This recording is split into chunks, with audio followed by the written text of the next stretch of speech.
Hello coders, this is Jared with Renaissance Coders, and today we are going to add a new video to our 20-minute Unity tutorial series. Previously, I created an island terrain in 20 minutes, but today we are going to change things up a little bit and create some exploding bullets in Unity. Here's a quick demonstration of what we'll be creating today. Okay, so as you can see, I've got the first-person character controller in here.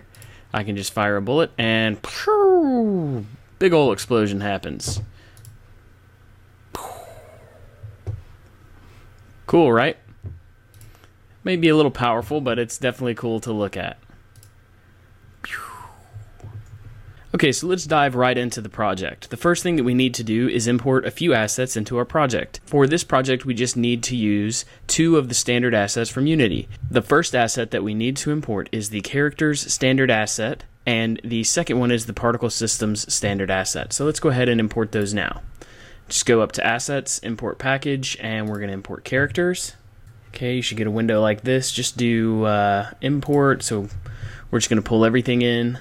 Okay, and now let's pull in the particle systems. And again, let's see here. There we go. Looks like stuff is checked, so we're just going to import. Okay, cool. That completes step one. Looks like we've got both the characters and the particle systems in here. So let's go on to step two. For this tutorial, I am not going to focus on level design because we have a really basic level here, so I don't think that we need to worry about recreating this level. It's literally just a cube for the floor, the four walls. The important thing about this level that should be noted is that each of these blue blocks that you see here is actually a rigid body. And so I've put them all really close together. When the level starts, it'll just be like a big, bustable wall of blocks. And I just have a rigid body on here, and I've played with the mass and actually set the mass down to 0.2. But, when you're doing your testing, you can play with that and, set it to whatever you see fit. Okay, let's move on to step three. Now, we're obviously going to need some scripts to get this stuff to work, so let's get started with writing our own scripts. For this project, we are going to create two scripts, a bullet script and a fire bullet script.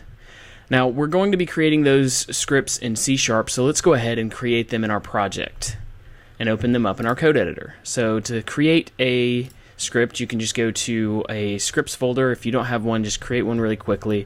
Just right-click, create folder, and just name it scripts. But if you don't want to put it in a scripts folder, you don't have to. I just do that for organization purposes. Okay, so I'm going to do a create a C# script, and I'm going to name this one bullet. Okay, and one more. Create C# script, and I'm going to call this one fire bullet. Now let's go ahead and open these up in our text editor. So I'm going to go ahead and open both of these up, and let's go ahead and make this full screen here. Now, I am using Sublime Text for my code editor, as you can see here, and I'm using a custom theme for it and everything like that, but we don't have to worry about that. All you have to worry about is just opening them up in whatever code editor you have. MonoDevelop is typically used with Unity, but I just like the look and feel of Sublime Text a little bit more. Now, the first script we're actually going to write is going to be the fire bullet script here. And this script is actually really short and simple. We don't need our start function, so we can get rid of that. We do need two public variables here. We're going to create a public game object bullet and a public, let's do transform shot position, or just shot pause. Now the other thing we have to do in this script is check for some input, and I'm just going to check to see if the left mouse button is down, and if it is, then I'm going to instantiate a bullet. So all we have to do here is say if input.get mouse button down 0, which represents the left mouse button. Open up my curly braces, and we're going to instantiate bullet shot pause just position. We have it set as a transform up above, and shot pause rotation. Okay, cool. I'm gonna go ahead and make that a little bit bigger. Now let's go ahead and save that, and we can just go back to Unity here and see if we've got any console errors being logged. Looks like we don't. Zoom out a little bit here. Alright, now let's go back to our Sublime text, and we're going to go to bullet. Now we just need to create our bullet script. Now this script is a little bit longer, but there's nothing really in here that's really difficult, so we're just going to go ahead and dive straight in again. The first thing we're going to do is set up our variables that we're going to need, and the first thing we're going to need is a public float thrust, and that's going to be the thrust we apply to the bullet when it's fired. We're going to do a public rigid body RB, a public bool create force. We're going to go ahead and set that one equal to true, and a public bool should explode. Set that equal to false. We also want to set a lifetime, so we can just do a public float. We'll call it lifetime, set it to 10f. And if you're happy with this value, this doesn't really have to be a public variable, but just setting it to that so that we could edit it in the inspector if we wanted to. Alright, the next thing we're going to need is actually for the explosion force, and we're going to do a public float power, and we'll just set it to an initial value of 10f. Public float radius, and we're going to set that equal to 5.0f. Public float upwards thrust, we can set that equal to 3.0f. We need a reference for the explosions. We're going to do a public game object explosion. Finally, we're just going to set up a private collider array, and we can just call this overlappers. Now we do need our start function for this because we're just going to get a reference to the rigid body within the start function. So all we have to do here is say RB is equal to get component, and make sure you specify that it is in fact a rigid body. And that's really all we have to do for the start function. Now in our update function, we're just going to do a timer to destroy the game object. I don't like having a whole bunch of objects just sort of rolling around on the floor, so I do destroy the game objects after a set period of time, just for performance sake. So for this we have to say if lifetime is greater than 0, we're going to do a lifetime minus equals time dot delta time. Now we want to do one final if check here, so we're going to say if lifetime is less than or equal to 0, then we're just going to do a destroy this dot game object. Oops. Make sure you do lowercase g for game object here. Okay, cool. So that's going to do it for our update function. Now we do need a fixed update function as well, so I'm going to go ahead and say void fixed update. Okay, let's get a little more space here. Okay. And before I fill this out, I actually have a few other functions that I want to add, just so that everyone can sort of see what we're doing while inside of the fixed update. So let's go ahead and add 2 additional functions here. We're going to add a void on collision enter, and we're going to say collision is col. We're not actually going to do anything with col, but it does require that. And we're going to say that if we enter a collision, then we're going to set should explode equal to true. Okay? And when this happens, we also want to instantiate our explosion. We're just going to do it at this dot transform dot position and this dot transform dot rotation.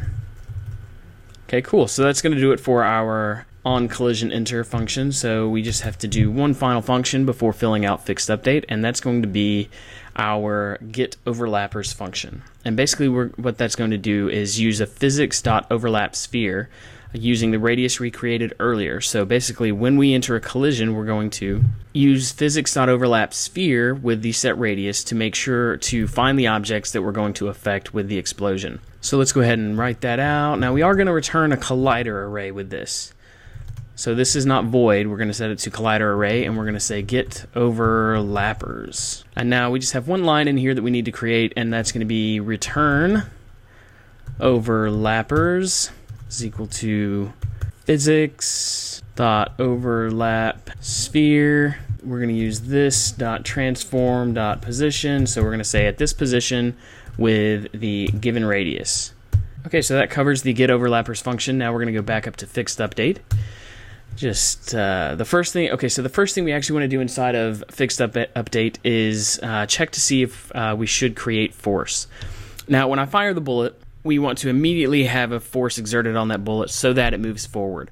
So that's why I've set create force equal to true initially. So we're going to create that initial force, and then we are going to immediately turn that force off. And the reason why we're doing that is because if you don't turn the force off, it will just continuously add that force so that your bullet will basically disappear immediately. And we don't want that to happen. So we're going to say if create force, then we're going to do rb.add force, and we're going to say transform.forward times thrust. Okay, and we also have to set create force here equal to false. So basically, the initial thrust force will only be exerted on the bullet's rigid body once.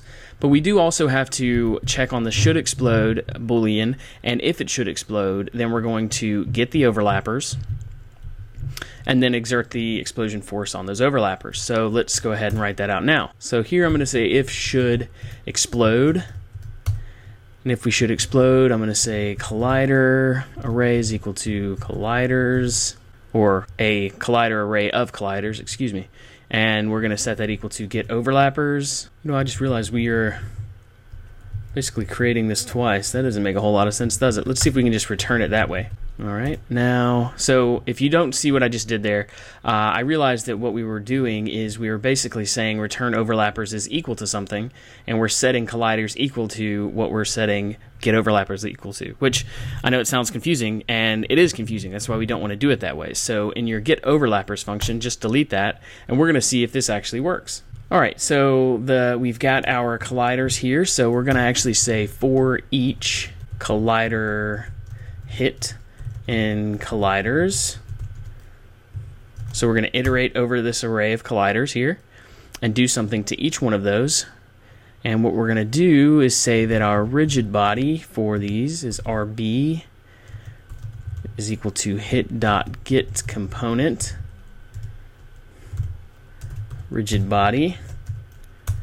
Okay, now we need to just check to make sure the rigid body is not equal to null. So we're just going to say if RB is not equal to null. And that's important because if you don't want to try to exert force on an object that doesn't have a rigid body, then we're just going to very simply say RB.AddExplosionForce, and we're going to use the power. We're going to say this.transform.position, enter in our radius, and upwards thrust. Okay, so this is going to add explosion force equal to our power variable at this position with the radius variable and an upwards thrust of the upwards thrust variable. Now, I do have one final thing I want to do here, and that's actually destroy this game object after we go through the for each loop. Now, that's important because we don't want the explosion force to just sort of permanently be exerted. So we're going to actually say destroy this .game object. Okay, I think that does it for this script. Let's go ahead and save it. We're going to go back to Unity now. Just sort of make sure we don't have any console errors. Doesn't look like it. Cool. Okay, so that covers the big heavy part of this tutorial. The next thing we actually need to do is create a prefab for our bullet. Now, I'm just going to use a sphere, so if I just say game object, 3D object sphere, looks like it was put way over there. Let me close this out, and we're just going to zero out our position here and find it. Okay, so it's actually under our floor a little bit. Now that's a pretty big bullet. We don't want it to be that big. So what we're actually going to do is we are going to set our scale to 0.1, 0.1, 0.1. Okay, now that's a much better bullet. Very small. Oops, looks like my Z value didn't work. There we go. Okay, we also need to add our bullet script to this, so we can just do add component and just type bullet, and that will add the bullet script. We are also going to need a rigid body, so again you can just type rigid and press enter and get the rigid body. Make sure it's a rigid body and not a rigid body 2D here. And you can leave the mass to 1 and use gravity, that's fine. Now, based on my initial tests, playing around with the thrust and things like that, I found a couple of values that work pretty well. So what I'm going to do here is just set the thrust to 1000. Create force is true, lifetime is 10, that's fine. Let's set our power to 200. Our radius to 2, and upwards thrust to 3, that's fine. Okay, and this is actually going to overwrite the values we had in our script, so that should be fine when we test it. The final thing we actually have to add here is our explosion. Now, the particle systems in Unity does come with an explosion, so if you go over to your standard assets directory, particle systems, and let's go inside of the prefabs, then you can see that we have an explosion here. There's also an explosion mobile, but I like the way the explosion looks. So let's click on the sphere again, and we're just going to drag and drop that in here. Now there's one thing I'm going to cover with this explosion prefab a little bit later, so we're going to come back to that eventually. And just to make sure the bullet is really visible, I do have several materials I created earlier, and these are just standard materials. To create one, you can just right click, create material, and just name it something. And I just changed the color. So that's how I created my materials here. Okay, so we're gonna go back to here, and we're just gonna drag this bullet material that I created earlier. So it's red, it should be pretty visible. Okay, now the last thing that I need to do here is actually name this bullet, and I've got a prefabs folder here. As you can see, I've already got a bullet in here. So I'm just gonna go ahead and delete the one I already had. And we're just gonna drag this new one in here. Now you wouldn't have had one, so just drag it into your prefabs folder. And as you can see, this is now a bullet, and it's referenced as a prefab. Now go ahead and delete the one that you have inside of your scene, because we're going to be loading that dynamically. Okay, so we're almost done now. We just need to add a placeholder for our blaster. We need to add in our first-person controller and set up some additional values. So let's go ahead and do the first-person character controller. And again, to do that, if you go up to your assets, and we're just going to go standard assets characters, and then our first person character, prefabs, and now we're going to just drop the FPS controller in here. Okay, let's zoom in on that guy. Now he may go through the floor like mine is, so just drag it up on the Y. Okay, there we go. And now let's add a quick reference cube for our blaster. So I don't have a gun model here, we're just doing this very quickly, so we're going to go ahead and create a cube. Let's go 3D game object, 3D object cube. Okay, and that's not a very good blaster, is it? So let's go back to our materials, and again, you don't have to use the materials if you don't want to. I just think it makes it look a little bit better if you do. And let's set up some scale on this guy, and again, I've already got some values set up, so let's go ahead and use those. For the X scale, we're going to go 0.12. For the Y, we're going to go 0.1. And for the Z, we can just keep it as 1. Okay, now the important thing with this is we actually have to make it a child of our first-person character, so just drag it up there. And now we need to set a position, because if I press play now, I'm probably going to get some errors, but you can see that I cannot see my cube, right? So we need to actually position it on the character. And again, I've got some preset values, so we're going to go with an X position of 0.385. 0.5. Okay, oh. Okay, a Y position of negative 0.247. And a Z positioning of 0.377. Okay, let's see how that looks. Okay, it looks pretty good. Or as good as a cube could as a gun. Now, we have one last thing we need to do with this, and that is to create an empty object underneath this cube. And I'm just going to change the name of this cube to Blaster. And right-click, Create Empty, so it's going to create it as a child.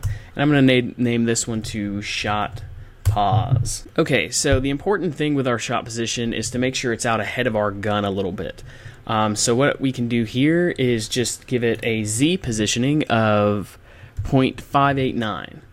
Okay, and now if I actually zoom in on this guy, oh, there we go. Okay, so you can see it's just a little bit out ahead of our gun here.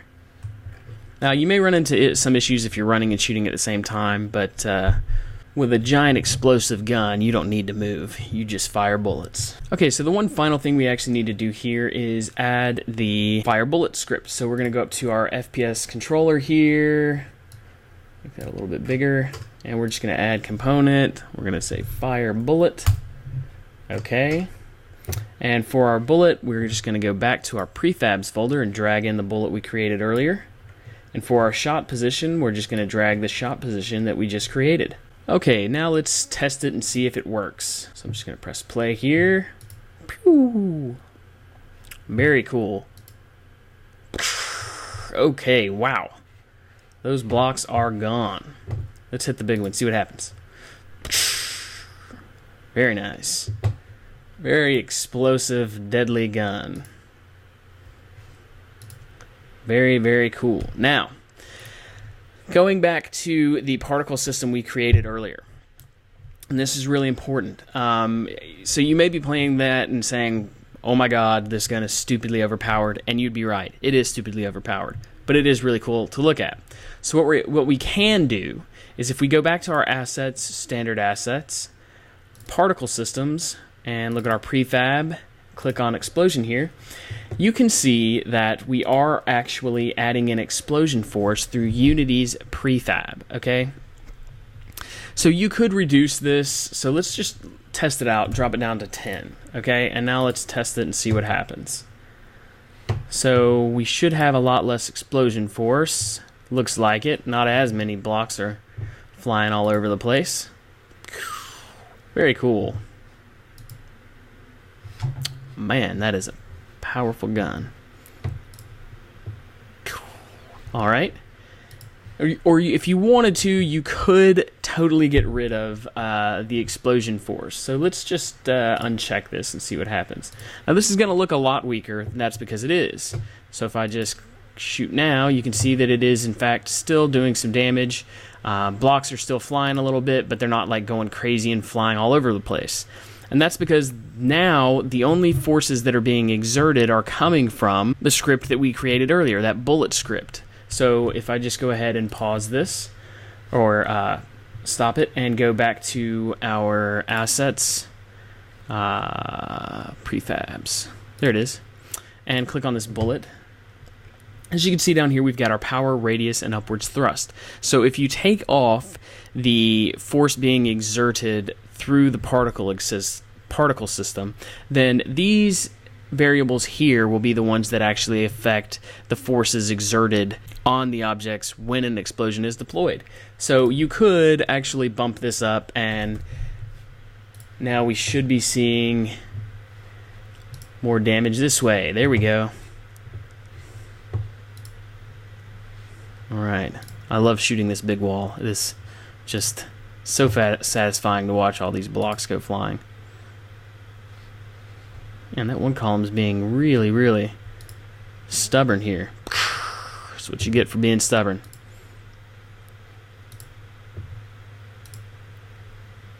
Okay, now the final thing I wanted to actually make a note of is the thrust here. So you may want to play around with this a little bit. You do have to set it fairly high to get the bullet actually moving forward at a reasonable clip. You can go a lot higher if you wanted to, but your bullet's basically going to disappear and may actually pass through an object without a collision occurring. We don't want that. So you can just play around with these variables and tweak it to your heart's content. Okay, so that's going to do it for this tutorial. I hope you guys enjoyed it and possibly learned something new. As always, thank you for watching, and don't forget to like and subscribe.